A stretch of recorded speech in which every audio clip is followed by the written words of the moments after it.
So this video is how I was too honest to collect a large amount of money while living on the streets with a dishonest job that was pretty much just handed to me. I would have had a pile of hand money. There was money everywhere. I'll explain. And I knew these people's secrets, and I could have easily got in on that, and it wouldn't have, you know, cost me a dime. By the end of the week, I could have had a large pile of money. But because I was too honest, that job would never paid out one bit. And that's the problem. I will do honest work for honest living, but if there's dishonesty in it, yeah, you're probably going to be escorting me out. Now, that's a problem with also a lot of other things in life. I'm not willing to lie, manipulate, hurt people, take other people's stuff in a dishonest way. I have extreme morals, and these morals are only broken when it came to drugs or substances that are, well, it used to be chemical and nature. Now I just kind of dabble in all different nature. I'm definitely a naturalist for sure. I'm also I truly believe in holistic medicine. But anyways, I'm gonna go into the story of. I'm gonna give even the location. I'm gonna give the vague location so you can even picture these or see these places yourself if you choose to. So there was a job that I got offered, and that's what we're gonna get into here. And it's pretty funny, how I got escorted out for being too honest. But anyways, I was homeless, living in people. I was couch surfing, living in the woods, as well as once in a while the shelter. But shelters are extremely dangerous. I've gone into that in other videos. You're much safer off, and you can build your life up much easier trying to couch surf or live at other people's houses or with addresses, or if that's not an option, living in the woods and just finding somebody's mailing address where you can get mail sent. If you can keep clean with the gym membership, that actually will work out sometimes better than the shelter. These shelters are great if you got Social Security or disability, I gotta say, but if you're just an honest Joe trying to work a certain hours, it's not gonna work out too well. And if you're trying to get apartments without Section 8 or without any program, if you're just trying to work and pay for an apartment, those places are not a good jumping off point. A lot of landlords do not like renting to people who live in shelters. So just keep that all in mind. I'm walking through the streets. I know everybody. I have my own stoop. I have my own areas where I move, and everybody comes up and sees me. Sometimes they need help in certain areas. It's usually doctor, infection. It's building something. Like I had a lot of knowledge in helping building people's own little quarters, finding them a good hideout, teaching them some of the younger crowd how to dig holes, bag up their stuff, hide it, come back for it later, undig it, unbag it, throw the bag into a receptacle, and move on. Um, because there was a lot of traveling you have to do, and you don't want to have too much heavy stuff on you. That's a good way to get robbed or have your stuff stolen. Some of these people have drinking problems, and then they get drunk, passed out, their stuff is missing. And so, if you have important stuff and you just hit the streets, I teach them some of these tricks. So, I'm doing just on a stoop. I end up kind of just sitting there, and then I move to the TD Bank benches. This is a very common stop for a lot of people. It's a kind of right in the middle of the Lowell Common, Lowell downtown area, just the common area where everybody, passes. That's probably the most busy bench in the city is that TD bench long. They might have even taken it out. It's one of the last benches that they can't take out because it's owned by TD Bank and the apartment building upstairs. The tenants want it. But it's really common. So I'm sitting there, and somebody comes up and they go, "Hey, Zach, you're always willing to work, right? You're always willing to do honest work, right?" I go, "Yeah, I'll dig out your basement. I'll do whatever you want. I mean, if you need tile done, if you need me to build you a hut in the woods, whatever you need for honest labor, tell me what you got to pay me with, and I'll do it. If you really just need the help because you're down and out, I'll help you too. But well, what's going on? As well as if you want to put me on the books, I'll be happy to do that too." And he goes, "Okay, I got an on the books job for you. I got an on the books." I go, "Oh, even better. That's what I need. I really need a job. I don't really need to help you build a hut for supper. I mean, I really need a job." So he goes, okay, great. Now keep in mind that this is somebody who is chronically homeless. He's been homeless in 3 different states for about 20 years. He's African American. Him and his brother have been living in Lowell for a while, and they're older group. One of them is like 55, the other one's maybe 58. They're older crowd. But they're very good to me. I'm very good to them. I'm not racist. I don't judge. Their problem is just they like drugs, pot. I've seen them do coke, and that's about it. There's with the pot and coke people really. And I never dabbled in the coke, so this we never had a problem. I'm not a coke dealer, nor do I support cocaine, nor have I ever been a cocaine addict. I hate cocaine, and they know this about me. And that's why I'm able to hang out with them because if they have cocaine, I don't want any. So they're very good around me. I never want anybody else's drugs. And I don't really support the cocaine, but I'm not going to judge them for their habit. I'm not going to go snitch them out to the police. And most of the time, they're not going to have it anyways, or they're not going to tell me about it, or I'm not going to have to see it. That 99.99% of the time, I'm not going to see any of that. But he says that he found a place that would give me a job. And I'm like, okay. Well, sometimes these things work out. Sometimes it's bullshit. I make an excuse and I hightail it to a different street. I just go down a different way. You have fun doing that. I'm sorry. I got to go this way. I forgot about something. So let's see what this pans out, though. A job is a job. So he brings me to the Dunkin' Donuts across the street from the Dunkin' Donuts. What I'm very aware of, that at nighttime or even when it's cold, that's one of the few heated spots where you could pay to heat yourself. So at this point, I'm a little confused. There's no business across the street. There's this big black office space rental. It's like a dark, blacked out, edge cornered out building that goes straight up. It's mirrored. You only can see a reflection in it when you walk by. The doors are usually locked. There's no way up, and it's not public. I don't understand what he means that there's a business or a job here. But he goes, "Oh no, no, just follow me." He opens the door. The door's not locked. Okay, the big black mirrored building on the corner that meets the edge across from Dunkin' Donuts, straight downtown, has something upstairs. Now I'm interested. So I go through the mirrored black door and I go up a straight flight of stairs. Interesting. I didn't know there were stairs here. I've seen people come out and smoke, but that's about it. I knew there was office space, but that's about it. Okay, so I go up to the second floor.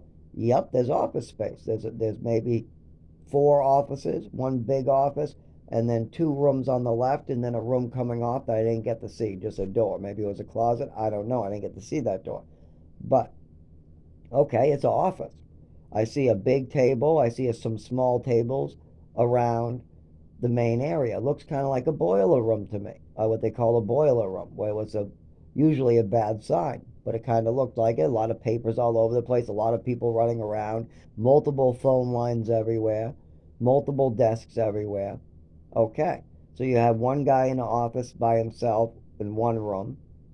You have another room with the door closed. You have a closet or another room with the door closed. And you have one big room with 3 phone lines, one big desk, and 2 small desks. Okay. So the guy in charge says that he's busy, can't teach Zach nothing right now. And this other homeless guy that I'm, by the way, very baffled that this guy even can get a job. So I know something's up. This is not a guy that normally is out to go find an honest living. I mean, if he wanted to do that, I bet he could, but that's not what he's really out for. He's looking for a quick buck, not a buck at the end of the week. And he even told me I'll get paid at the end of the day today. I'll get paid at the end of the day. They have to split it up between everybody in the office. And I'm like, okay, well, this sounds sketchy. Anyways, I go and I say, well, what am I doing here? Like, well, you said on the books. He goes, yeah, you'll get a tax form at the end of your shift. A tax form. So this is legitimate in a way. Yeah. What we're doing is we're getting donations. And I'm like, oh no, this is a donation scam. I already knew it in my head. But I sit down and I say, okay, is this a scam? No. This is legitimate. We're really trying to get donations. This is for good causes. Okay. So at this point, I sit down.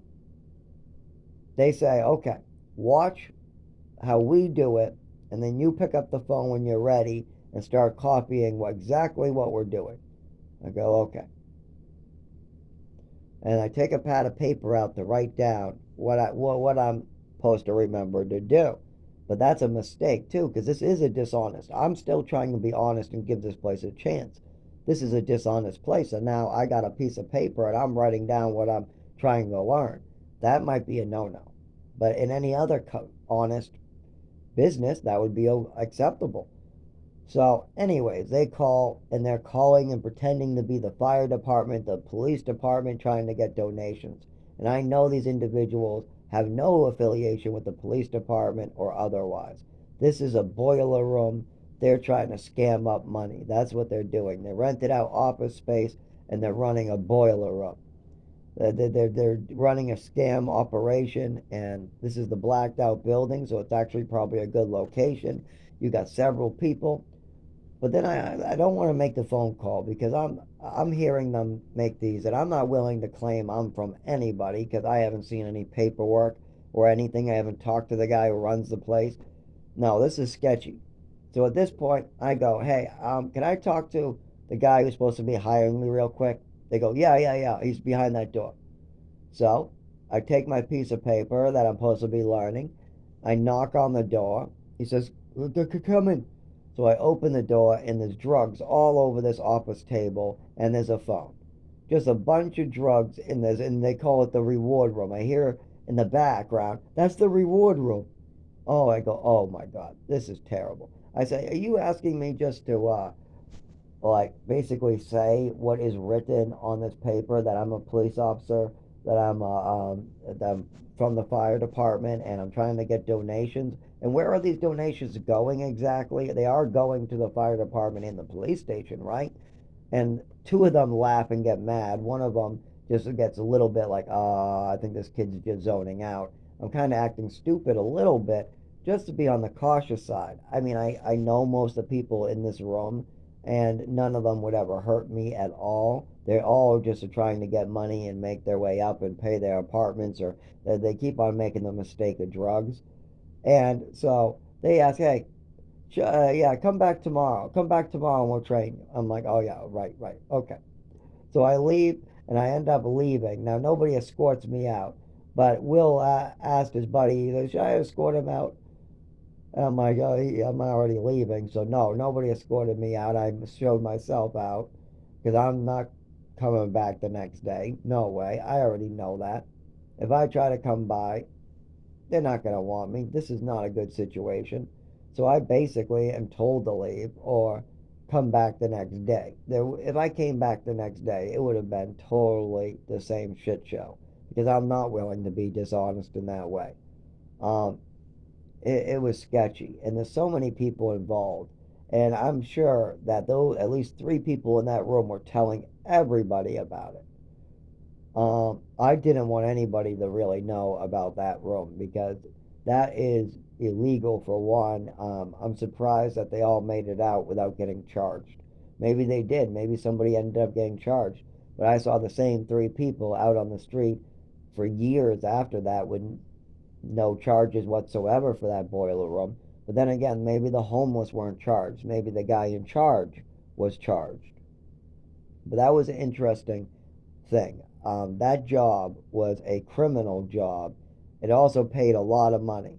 The amount of money that they showed me would be my cut because actually they originally showed me a bunch of money. That was the brother from, he actually spent time in New Mexico.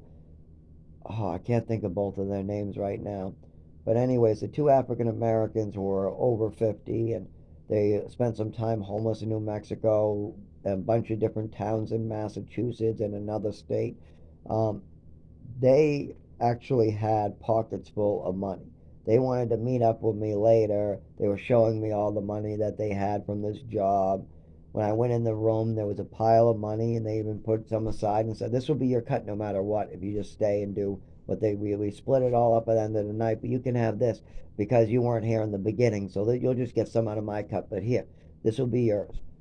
He just put it to the side, and he told me if I just did what they said, that would be my cut. And that was probably less than I probably should have earned. It's probably, but it still was hundreds of dollars for only a couple hours work. I mean, it would. the end of the day would have probably been 5 hours, and there probably would have been free drugs the whole time, and my cut would have been hundreds of dollars that I could have either put back in the drugs. They probably figured that I was just going to put more money in the drugs, even though most of the time I would kick 20, $40 and then run off with the rest of the money. And people would get pissed at me because I didn't put the money back in the drugs.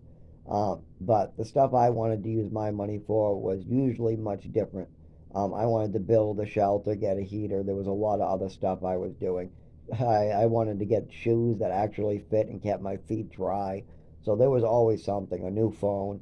There was always something I needed to get over drugs. I mean, I did smoke a lot of pot. I did dabble in opiates, and I was a rampant alcoholic. But I can get drunk off $4. I mean, that's not a big deal. I can get passed out drunk for $10.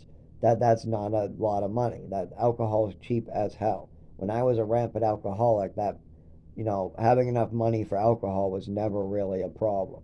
Having enough money for all my resources, that was. And even when I got sober, I mean, that only added maybe $10 a day or to my pocket. That wasn't a big, I mean, it allowed me to do a lot more work. That it gave me a lot more money because when you're drunk, you don't get as much work done. But I was a nighttime drunk anyways, and most of the time it was get drunk because it's cold. But anyways, enough about my drinking. That opportunity, I was sober the whole time. Actually, I think I was sober for about that whole week. That was during a sober stint.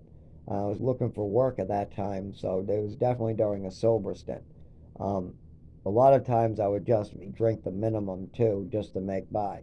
Wouldn't be drunk, I wouldn't be buzzed, but I would have a drink that morning, a drink in the afternoon, and a lot of a drink at night.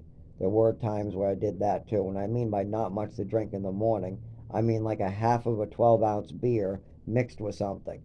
It's disgusting, but if you water it down, you could pretty much do it. I mean, you can mix a half, like 6 ounces of beer into a lot of things and turn it into your breakfast. It's disgusting, but it will work. I mean, I've literally done 6 ounces of beer with cereal and a little bit of milk stirred in. It's a little curdling though. It wasn't really good, but it did make me feel better. It sure did. Holding it down was a problem. I have a lot of stomach issues, but the marijuana always seemed to help with that. And now with the hemp and the bay leaves, I seem to manage it much better. And probably not drinking helps me manage it a lot better because alcohol did not agree with my stomach ever. A lot of times it would be a big problem. I really had trouble drinking, even though it helped with other things. My stomach wouldn't allow it. I had a lot of trouble drinking to get drunk. That was always a problem. It just did not agree with my stomach at all, ever. Drinking small amounts, large amounts, even regular foods don't agree with my stomach. I have a lot of stomach problems with pork, with too much dairy, just a lot of things. I will get sick and vomit. For some reason, not peppers, but the tomatoes, yes. If I eat too much tomatoes or tomato sauce, it will come right back up.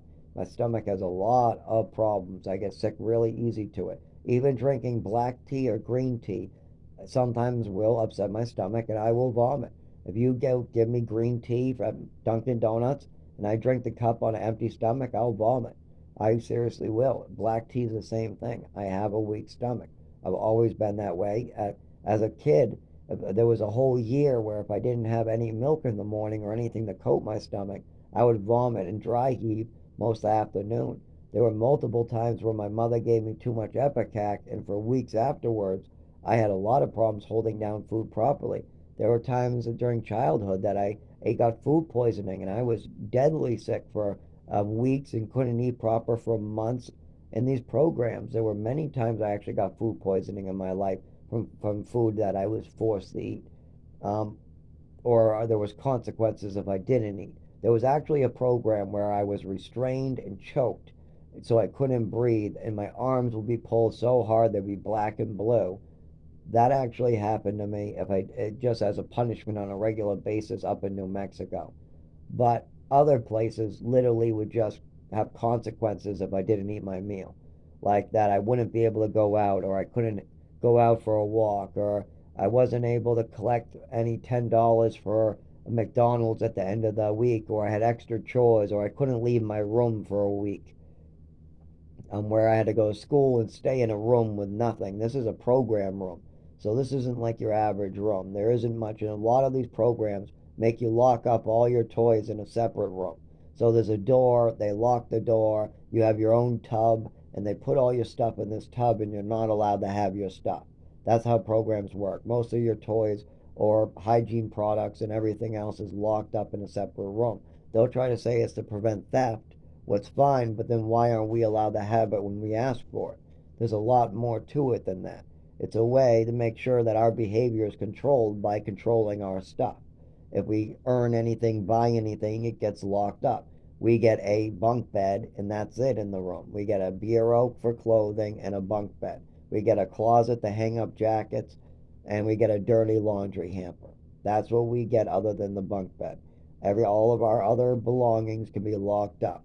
If they catch us with it in our pockets or too much of it out, if we're trying to hide it, sometimes the staff will let us get away with hiding a thing or two, or we'll check out action figures and we'll leave them under the bed and forget to put them away. Or there was lots of ways to kind of work your way around this, and different programs were different.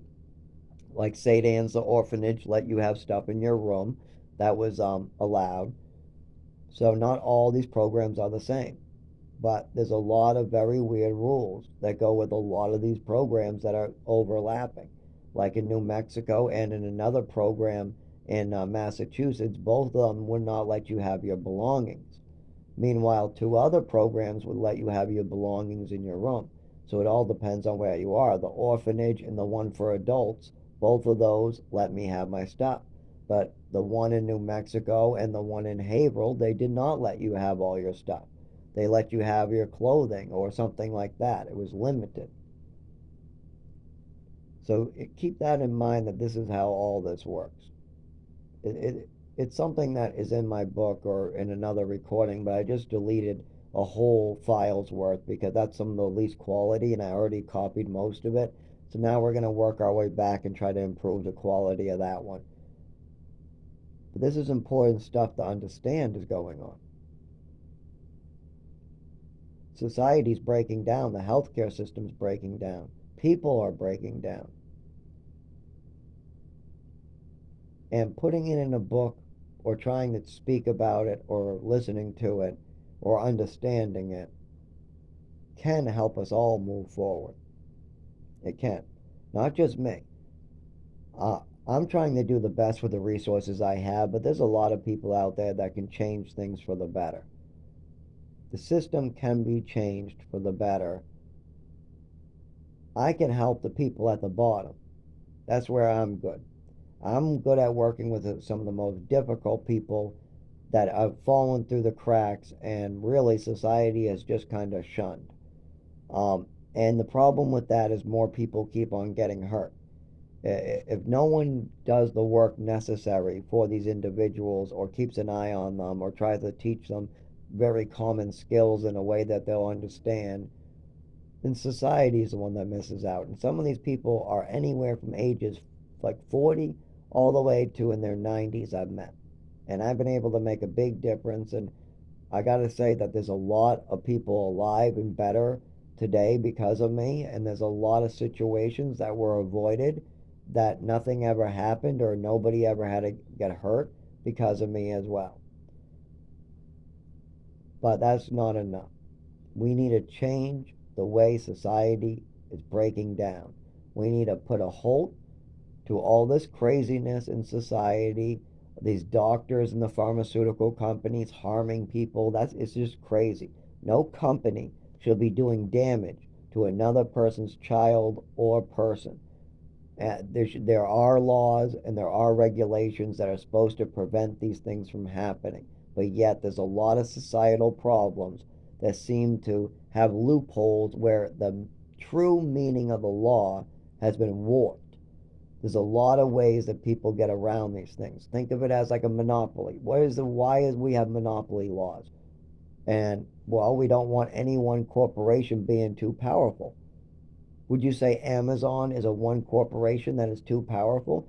Yes, I absolutely would. Would you say that the social programs are working? No. Would you think that the social programs need more funding? Yes. Would you say that housing needs to be better? Yes. Would you say that the broken healthcare system needs to be put back together, or we could do better in healthcare? Don't you think you could do a, don't you think we could have a little better healthcare in this country? Yes. What do we have to spend all our own money? Do all do 90% of Americans have to foot that bill? No, we don't. We just have to be smart and allocate the money where it's needed.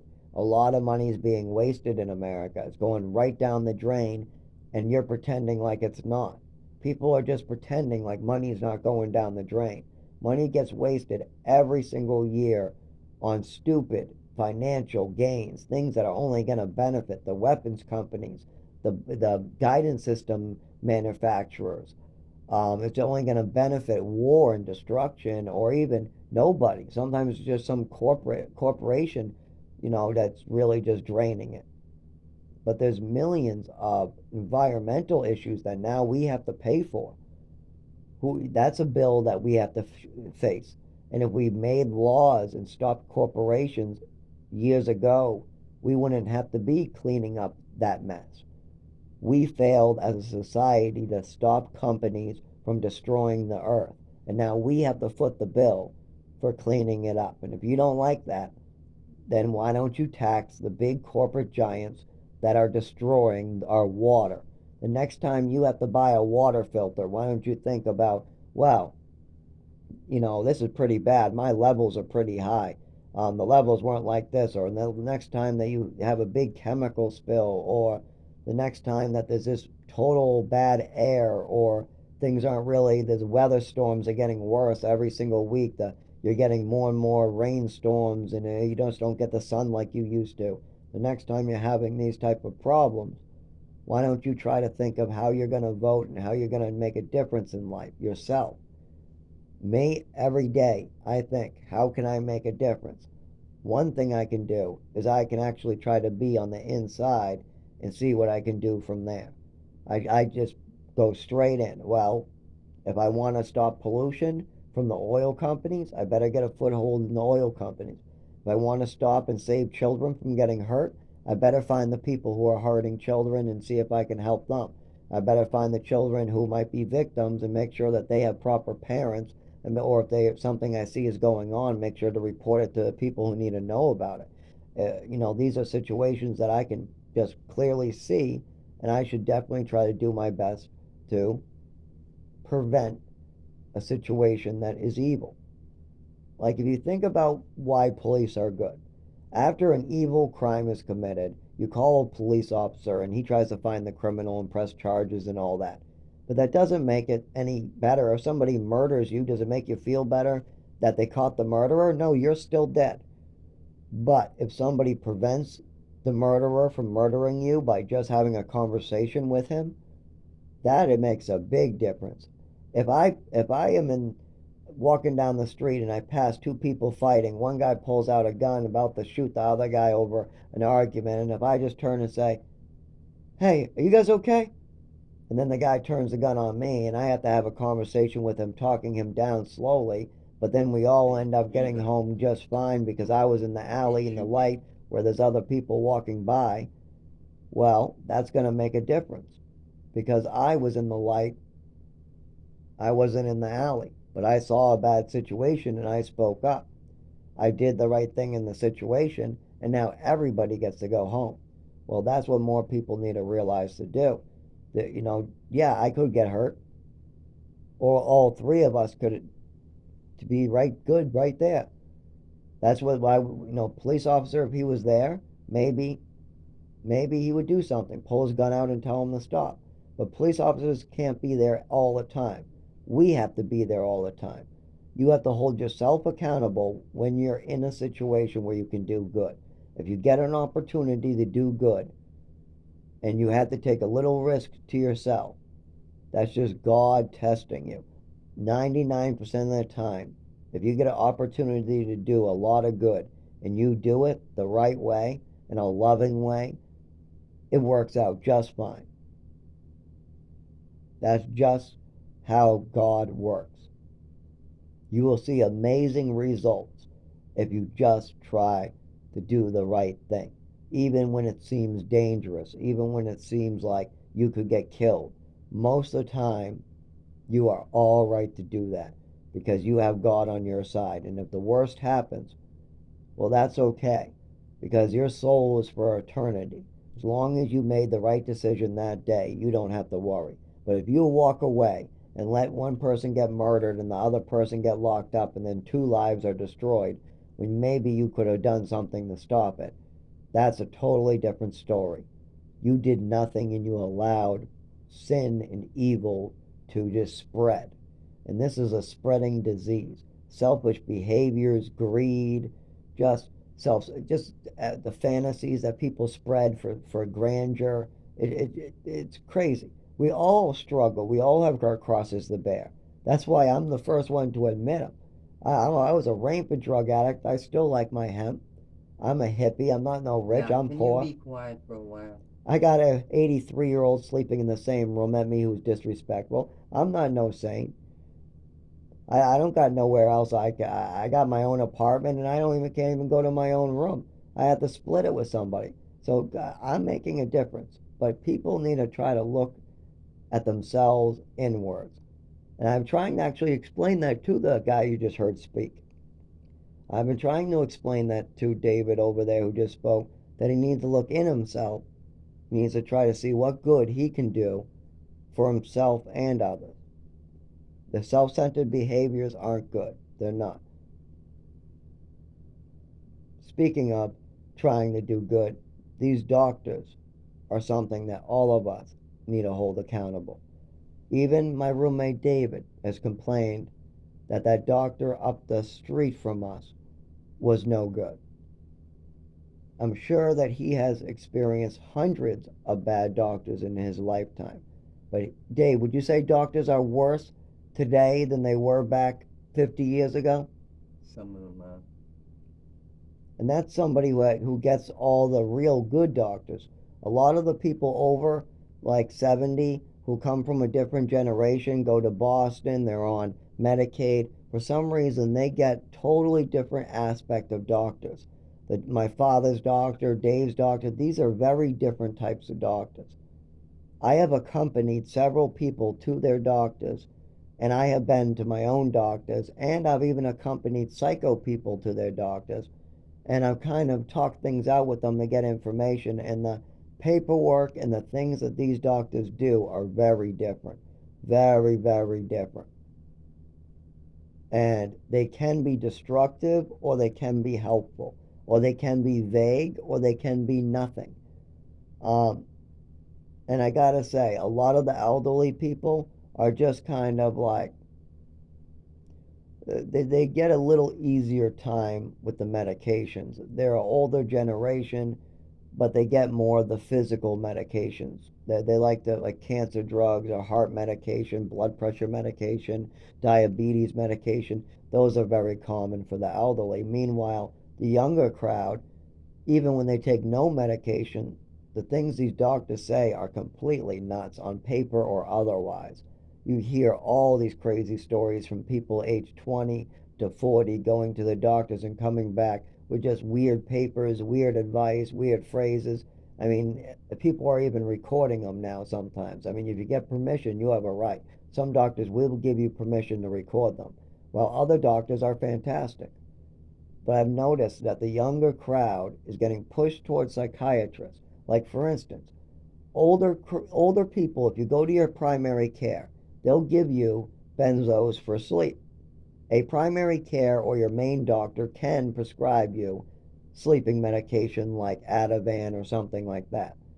But if a younger person with any psych history, or sometimes just regular younger people, I know at least three people in this exact category, we're told that primary cares and regular doctors can't prescribe anything like benzos for sleep.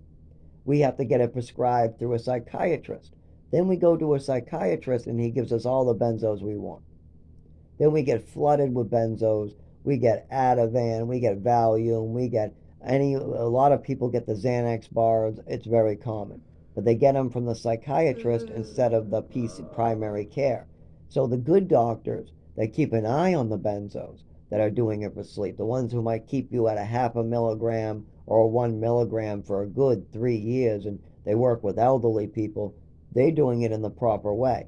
But the younger crowd, age maybe 20 to 40, they get sent to the psychiatrist and overprescribe benzos.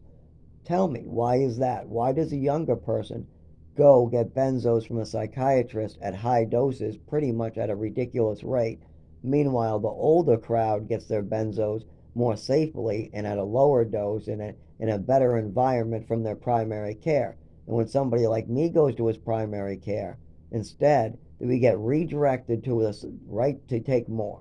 And they're quick to overprescribe them as well. I've seen this in multiple cases, but it has to be the psychiatrist overprescribing. When you go to a primary care, they tell you they're not doing it or they don't do it. What's bullshit, they can do it properly. They're the ones that should be doing it. If I need something for sleep, I would like my main doctor to be the one overseeing me. And that's just not the case a lot of the time. A lot of the time, if you just want to sleep, you have to go to see a psychiatrist that wants to load you up on all these different crazy medications just because you want to go to sleep. And this happens to a lot of young people. They're age 30, 20, 25, whatever. They go to just want to sleep, and boom, lifetime of mental illness. They can't hold a job, they gain weight, they have all these different weird feelings, they hung over in the morning, just all different bad effects. Maybe they go looking for just some Valium at bedtime, and instead they get Xanax bars. That becomes ridiculous. I mean, 4 Xanax bars a day, that's ridiculous. I knew a girl that was only like 30 years old. She went to get that medication from a regular doctor. She couldn't. They redirected her to also to a psychiatrist, and then they gave her Xanax bars. Started her like at a 1 milligram, then brought her to a 2 milligram 3 times a day. Then they ended up giving her 4 times a day. That is a large amount in a year's time to go up on. That was only in a year's time. And this was a heavyset girl who had many other controlled substances and regular antipsychotics and other crazy meds mixed in that she knew she did better without. This individual knew that when she didn't take certain meds, she did better in general. But she could either sell them, get high off them, or she would just pile them up. This is not good that we have so many people that get stuck in this cycle with these psychiatrists. It's a real problem. You go in for something small and you end up with a bunch of bigger problems. And this is really common with psychiatrists. So I warn people, doctors can be great, like for my roommate. But if you're not honest with them, and if they're not honest with you, or if they're not doing the honest thing, then it's not going to work out. That's why honesty comes first. But you might lose a job like I started this video with. You might go in looking for an honest job and get escorted out because you're not made for that type of work. You're not made to scam people on a phone. Maybe that you wanted to become an honest doctor and you go into psychology, and after 2 years you decide, I need to leave this shithole. Oh my God, these people can cause some real harm. But then maybe you stay for 6 years and you really turn over another leaf. Maybe you try to expose the other psychiatrists who are doing the wrong thing. There are ways that you can still help out there if you're willing to really put yourself on the line. But you can have to have a hard life sometimes. When you're doing good and doing righteousness, when you're being honest or spiritual, or if you feel close to God, that doesn't mean that you're going to have an easy time in your life. Absolutely not. That means you're probably going to have a lot of work more in your life. But it's a good thing. It's a very, very good thing to be spiritually above sin or evil or corruption or manipulation or anything in those type of regards. I don't care what religion you are. You know good from wrong. You know right from wrong. You know good from bad. And just because you twist it up in a big corporate mess or you try to make new words for it doesn't make it any more right. You can feel it inside. When you're doing something, when you're causing harm, when you're changing things for the worst for somebody else, then you know you can feel it. Sometimes you can hide it with alcohol. Maybe you can try to be rude or disrespectful, or maybe you're listening to something and it's hurting your feelings, or whatever, and you can feel that going in, and you shouldn't let it feed. You shouldn't be, you shouldn't turn into some hateful person because you feel hate coming towards you. That is not always everybody's intent. If you're trying to be loving and caring and people take that the wrong way, that's okay if they're trying to be loving and caring back. You'll both get over it because you're both trying to move forward. You're both trying to be loving and you're trying to be good to society and you're trying to be um, not holy but righteous or non-sinful. If you're all trying to do that thing, even if somebody accidentally hurts your feelings or accidentally breaks your property or something happens accidentally, we'll all move on for it. We'll all move forward. Nobody will be really hateful about it. Nobody will kill each other or try to get revenge or act vindictive because we're all on that right path.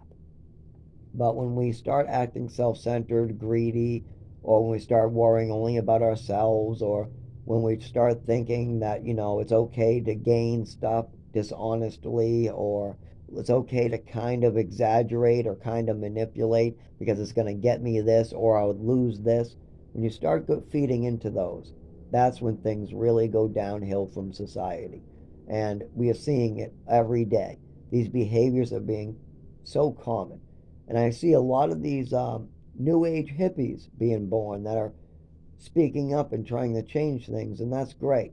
But we need millions of more people on board with doing good before we're ever going to make a difference. And it starts with each and one of us. We each got to make a decision that we'll put the time and effort in to being pulling everybody up who's below us and trying to keep all the people above in check. We don't have to gain. We don't have to become somebody above. We don't need to be rich. Sufficiency is sufficient enough. And then when we reach sufficiency, let's bring the people way at the bottom up to sufficiency because everybody deserves to have sufficiency. That's all that we need to get at the bottom is sufficiency. We need non life threatening circumstances for everybody. Nobody should have to worry if they're going to be alive the next morning. Nobody should have to make that choice. And I see it every day. I can go down any street and find somebody who might not make it throughout the night. They might not. In every town, there is somebody stuck someplace outdoors during winter or going from Dunkin' Donuts to Dunkin' Donuts, stemming up money or committing crimes just to get a warm place to stay. There's always somebody getting stuck in that situation, and there shouldn't be any of that. There are hundreds of situations in America that are life threatening where we don't need it. We can make it sufficient for everybody, and then everybody else can still be at the top. There's no reason why we cannot have sufficiency for everybody. Meanwhile, the people who think that nothing is ever sufficient, they're right. It really won't. No matter if you already have two cars, two houses, and a yacht, and you think the private plane's going to make you happy, you're wrong. Sufficiency will never be enough for you. If you still have that want more feeling, then you're done. As soon as you have two houses, two cars, a vacation every month or whatever, at that point, you should be looking at how you can make sure that nobody's dying around you. Because that's an important mission that God has for us. We don't want suffering on planet Earth. We don't need people suffering in horrible, painful ways. If we can end suffering, if we can try to reduce suffering, then that's the best thing we can do. Now, I have trouble reducing my own suffering. I have a lot of coping skills and I've found a lot of ways to function in my society. So, what I do is I go out and try to stop other people from suffering as much as I can. And there's all different types of suffering out in America. If you need to find somebody suffering, you come see me. I'll find you somebody who's going through hell. And I'll tell you how to help them. If you want to go see somebody who's living through hell, I will find them for you. I'm not talking about me either. Right now, I have it better than a lot of people. I'm not the healthiest, but I have it better than a lot of people. I'm pretty sufficient right now. I mean, I could not use less mold and maybe a new mold filter, but I'm pretty sufficient to compare to some Americans right now.